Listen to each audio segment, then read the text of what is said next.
Welcome back to some hard surface headache. This is the next part, of the hard surface series where I've broken the model into a piece already, like I did in the last video, and now just kind of working on each piece. This is where I come across the first of my major sort of stumbling blocks, and that was the way the surface reacts, or the way that you can define edges in Blender sculpting, which was it's quite difficult, to be honest, for me to do it. I know a way that I want to do it. I want to do it like I draw, which I know doesn't make sense because it's a sculpting, but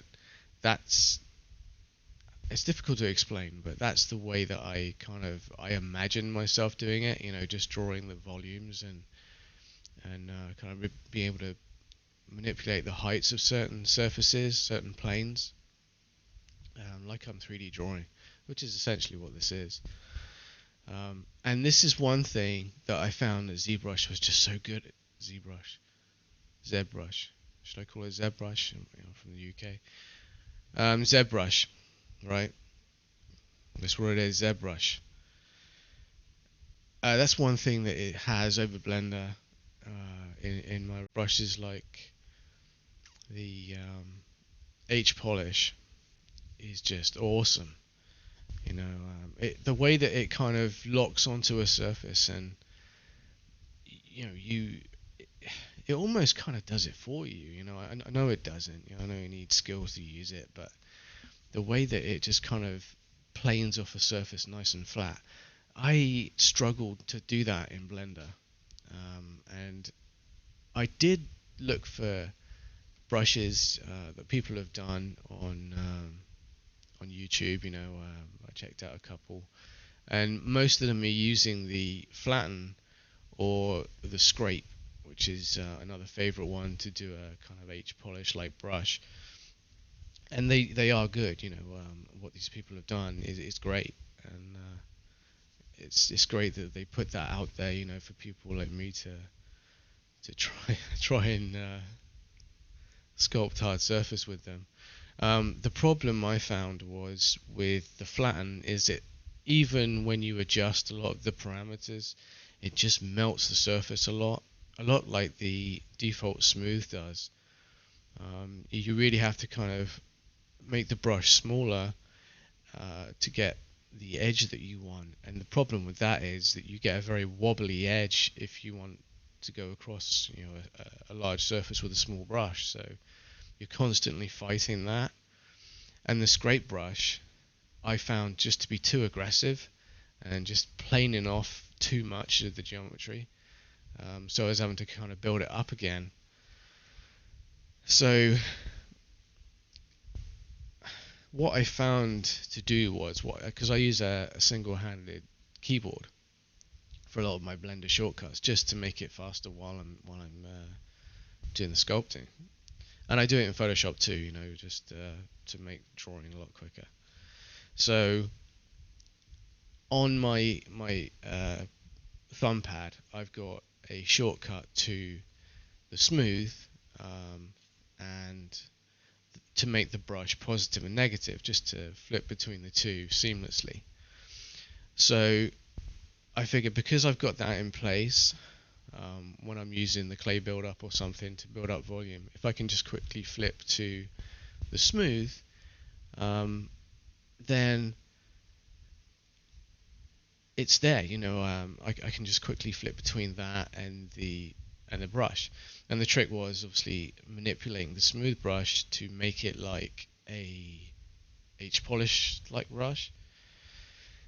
So I spent a long time experimenting with that, and just trying to figure out what it is that makes the H polish so good, and if it's even possible to kind of get something similar to it in Blender.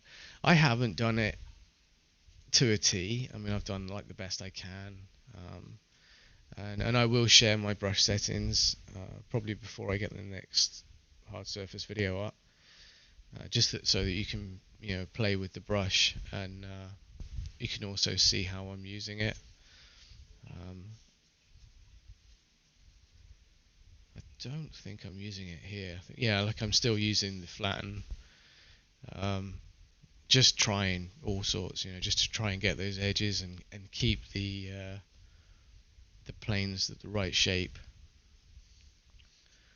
And like I said before, I'm starting on the bottom on the door, just so that I can play around with these things, and it doesn't really matter, if I don't get the surfaces 100% because this is tiny and it's going to be on the underside, so I probably won't, or you won't see it from my renders, or it will be so far away that you kind of can't see my flaws.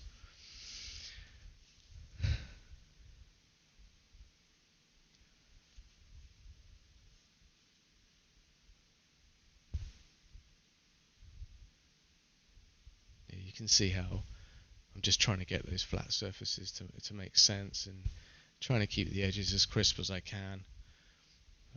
At this stage I'm still fighting against the brush quite a bit. Well, the surfaces aren't looking too bad. This is still obviously quite low poly. What's this? This is under 1 million.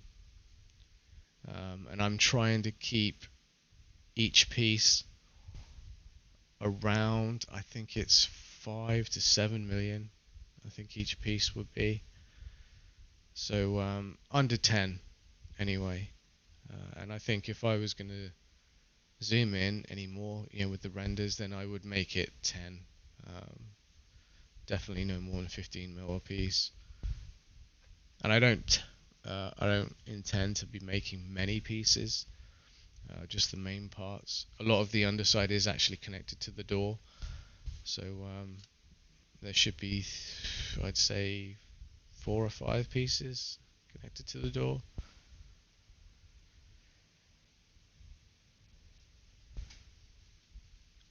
I think in these early stages I was using the clay build-up a lot to get the volume, and then I was using the flatten and scrape and things like that. I actually think I gave up on scrape at this point, so it's just the flatten.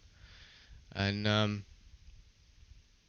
but at the moment I am not using the clay build-up much at all, but just because it makes the kind of surface, it adds to the wobbliness of it. I mean, it's a great brush, I love it, and especially on characters. But what I've found works quite well is using the inflate as my drawing brush. So I'm kind of bulging the edge, and then I'll go in with my flatten that I've made, my smooth, and kind of carving out the surfaces. And I found that works quite well. And I think you'll see at the end of this video, I have put a couple of alphas on here just to see if the mesh was dense enough to hold them. And they're not great, they're not the best ones I've done, but at this point you're not really going to see how low res they are. And they serve their purpose. This is quite a small part of the model.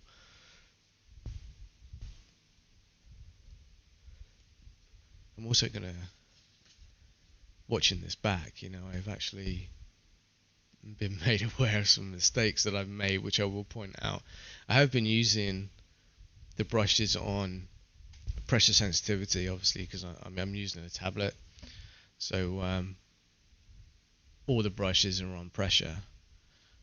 But you'll see soon where I start making cut lines, just to try out which brushes would be best for that. So using the crease, and I know you can use the layer with you can set the depth to like what is it they call it, persistent, set the persistent base, so it's all the same depth on that one stroke.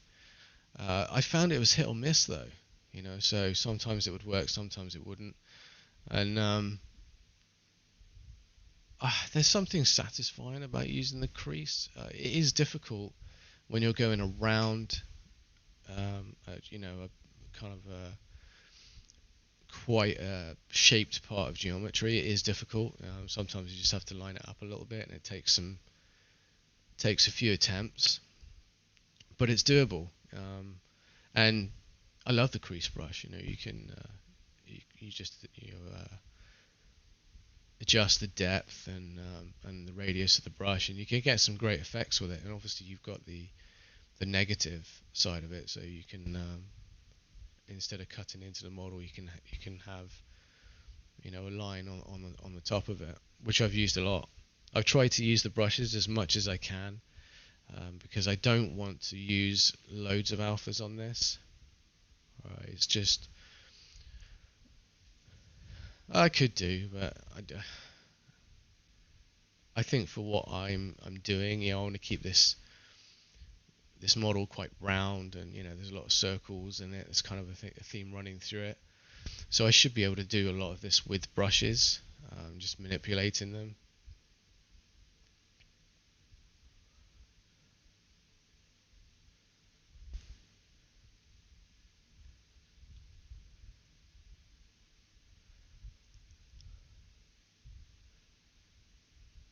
I wasn't actually sure what to do with this part of the door. This is the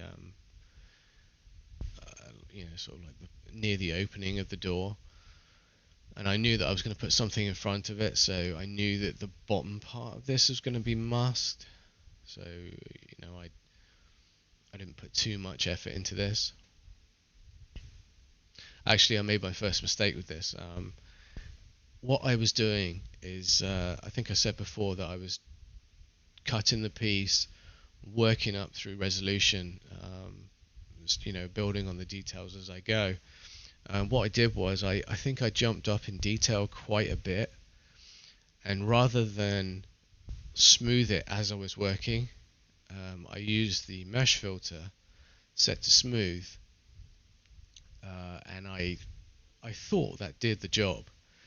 But when I got down to the bottom, because I started to add details around the middle and the top of the door, when I got to the bottom, I found that it kind of hadn't smoothed out that as much as I wanted to. So that still looks not quite low res, but you can still see some pixelation there, which does drive me crazy a bit, but it's not so important, because there's a lot of noise down here. I don't think you'll see it, and like I said, you're going to be too far away really to notice it. And I even managed to get alphas down there, so it was high res enough for that, but I will definitely be careful of that in the future. And I think after this part of the door, on every other part that I've done, I think I've actually smoothed it by hand and not used the mesh filter. And I'm not saying don't use it. I mean, I still use it, but I've been using it on the earlier stages when the detail's not so high, just so that when I'm doing it by hand, I just know that it's at the kind of smoothness that I want it. I can control it more.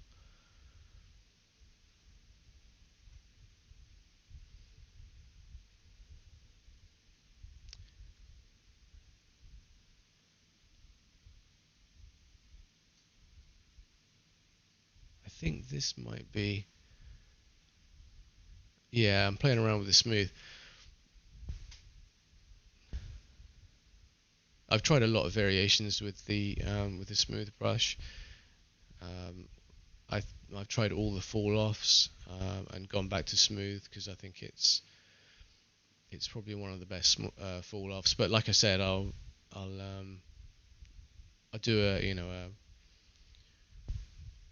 a real time video of that where I'll take you through the settings that I found, so you can play around with this, because it's a pretty good brush for hard surface. You need to help it out sometimes, where you can't just go into, say, a surface that's got some curve on it and expect it to flatten it out. Sometimes you might just have to carve that surface a little bit, whether that's building up the geometry or digging away and then using it. It's not as powerful as the H polish, but I think it's a pretty good brush. You can get some pretty tight edges with it, and I think the smooth as it is quite, I won't say useless, but it just destroys things. So I think even though I made this smooth for hard surface models, I think I'll use it on characters as well, because say if you're creating the planes for a face, or the body or anything like that, it's a good brush for that, because if you press the tablet lightly, you still are able to get those smooth gradients with it.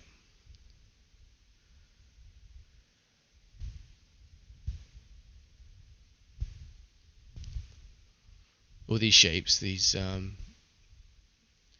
indents and things like that were just made with brushes. There's no alphas yet, and I don't really know why I'm using the pinch either. It's a weird brush to use at this point, but I think I'm just trying anything to get those sharp edges.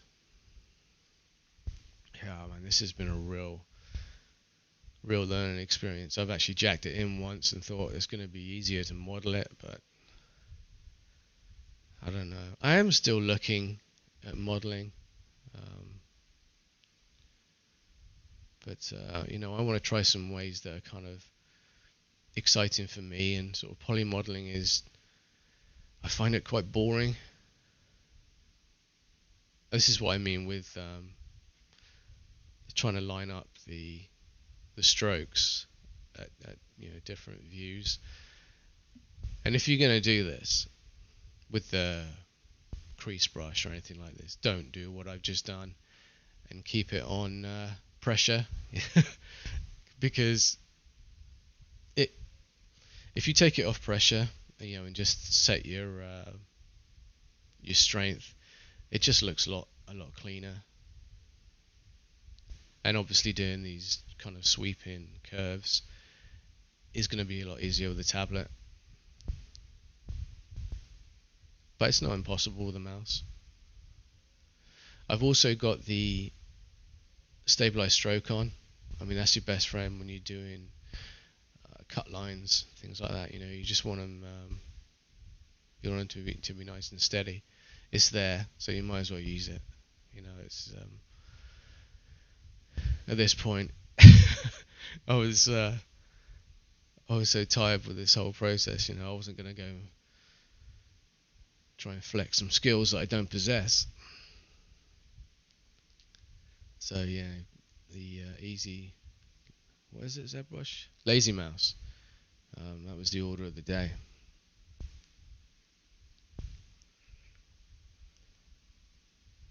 You can go crazy with these cut lines,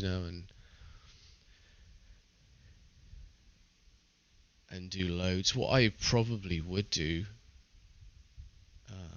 if this was a larger model, I mean, this whole thing is just an experiment really, but I still want it polished. What I would probably do is I would do the cut lines at a detail level down, and then I would break those cut line parts up so they would actually be their own pieces. So I mean, that would determine also how many pieces you want to have on the model. It might kind of rein you back a bit because you want to keep the count down as much as possible, because this is probably going to be I'd say this will easily be the heaviest model that I've done in sort of like the pixel density. I mean, it's probably going to be over 200 million. So I just hope Blender handles it. And I also got to say that if you're doing it this way with the remesh workflow, you're going to have you could have different results. That's what I'm going to say. You know, it depends on the power of your system, because these are, you know, pretty dense meshes.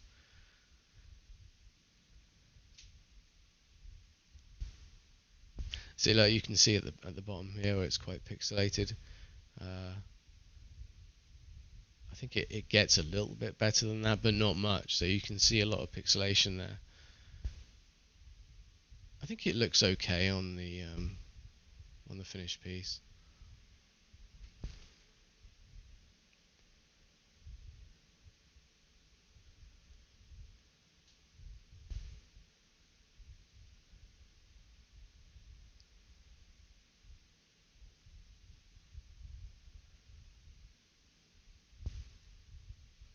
But I think every stage here that I've done, I would do the same with multi-res. Um, it's just that the pain I find with multi-res is that I'm not very good at doing the major changes to the model early on, or at least I do, and then later on I find that I want to change them. And then when you go to the sculpt base mesh option, you know, when say if you go down a couple of subdivisions and then you grab, you know, you get the grab brush and start pulling around the mesh, you have to remember to sculpt the base mesh so you don't pull your modifier too far away from the base mesh. And I just I find that such a pain. You know, I either forget to turn it off, or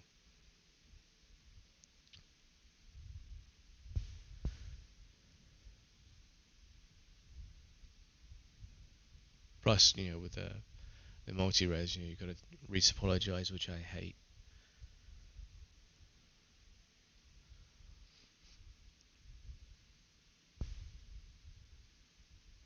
But if that's your only option, you know, if say you can't go up in detail with the remesh, um, and you've got to do the multi-res, you know, that's what you got to do.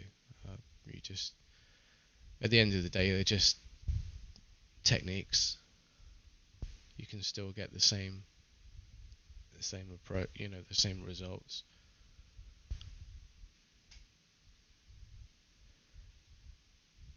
Okay, this is coming to the end now.